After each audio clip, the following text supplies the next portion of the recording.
Good afternoon, everyone, and thanks for joining us. So, I'm here with Callum. Hello. One of our shop support partners, and we are just going, or Callum actually, is going to tell you a little bit about the new scheduling tool. So, it's been quite a long journey, hasn't it, from inception to our go live date, which is this Sunday. So, can you tell us a little bit about what that has felt like or looked like? Of course. So it's actually been going on for about nearly a year now, and it first started when Vida and Claire went to some training last year at the end of last year. And then with Vida retiring, I've helped take on board the new scheduling tool app, and also been joined by Ruchi, who has been a great help in doing so. And we've been going on to training sessions, and we have had some hiccups along the way with the start date being pushed back a couple of times. So that's why we've never been sure when it was definitely going live until it is going live this Sunday. And what that does mean is that the old scheduling tool that we know and love will be no more. So we'll be talking about the new tool and the new app of how to access it in this video for you guys as well. But as I said, it's been a long journey and I've had a few bumps, so it's not been the easiest of systems to learn. So there are a few things that we just want to talk about with you guys going forwards to hopefully help you guys and help us continue to learn the new tool, because that's what it is. It's an ongoing app which is being developed at the same time. So we are still learning it as much as you guys was implementing it all. Perfect. Thank you, Callum.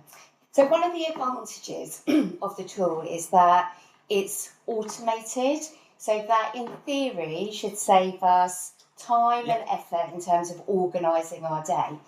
But of course, automation isn't human, so therefore we might see automation generate some stuff that we wouldn't see on our scheduling tool as is. So, have you got a couple of examples of what that might look like? Yeah, so absolutely. At the moment, with the current tool, we always start it off each day as a blank canvas, and we have to go in and layer in some of the. Maybe we have to do the drawing of the outline, so people, where you have partners who might always have like a set break or a set task that they can't do. So we've always got to put that in first before we fine tune it as such. Where this time round we can use templating, where we can always say that so and so is going to be doing this and that, so that when we come in and we generate the schedule, the computer will auto populate people, but sometimes it will auto populate a bit too much for you guys compared to what we may have done in the past. So where we've tried to try and minimise people's till slots to maybe like an hour and a half, they might generate to a little bit more. But that is where we will use our human eye to then go through and look to make sure that everyone is still getting a shift which is a good shift. Because at the end of the day, we want partners to still enjoy coming to work and having a varied day throughout, rather than just constantly doing one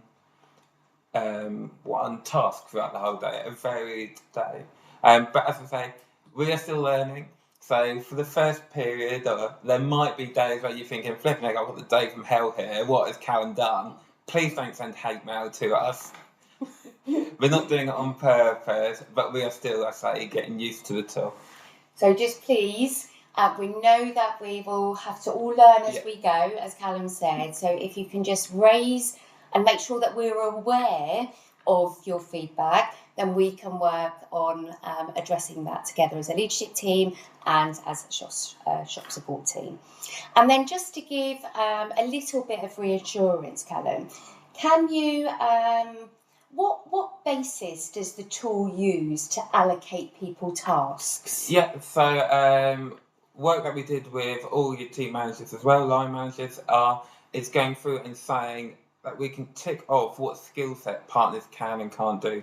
So, for example, you might say it's best that I don't go into a women's lingerie fitting room, so we would remove that skill for myself. For yourself, Sabrina, there might be many skills that might not be right for you, so we'd remove those. But equally, if you became upskilled if you became a first aider, we could tick that you are a first aider.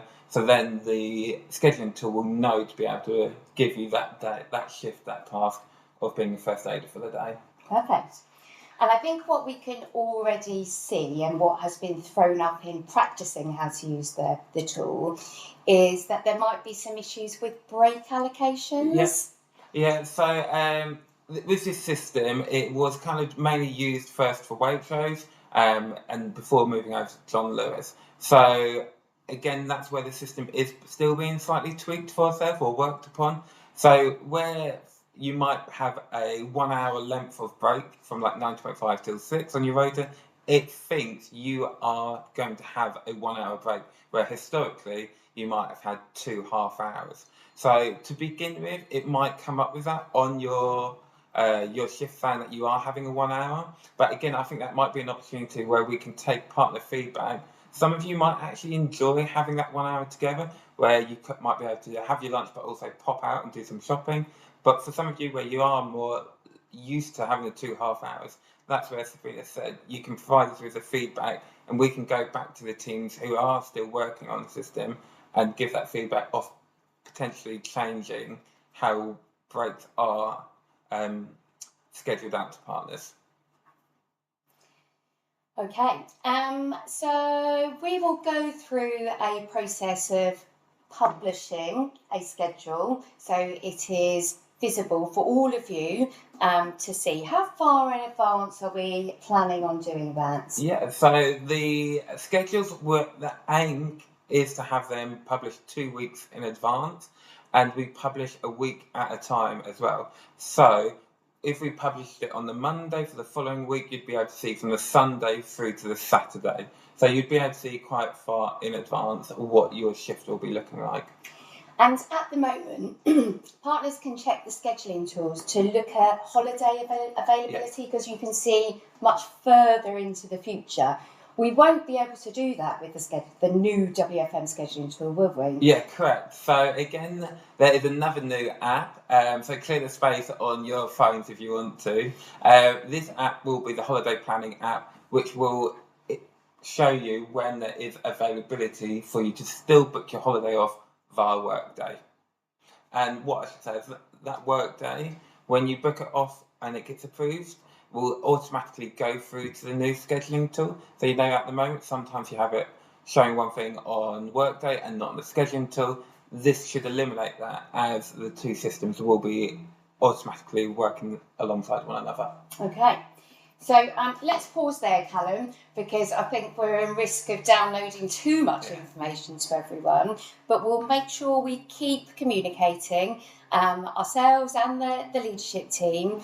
And if there's any significant updates we want to bring you, then we can do something like this again. But just before we close, Callum, where can partners access the app, or where can they find some more information? Yeah, so on your work devices, there will be a MyShift app that you'll be able to scroll over to and sign into. Equally, Teresa has posted on Loom apps and put tabletops up in the partner's dining room with instructions there of where you can find the app and how to operate it. But we'll also be sending out some more material, some videos, some one-pages on how to use it as well. That's brilliant, Callum. Thank you very much. No problem. Thank you. Bye-bye.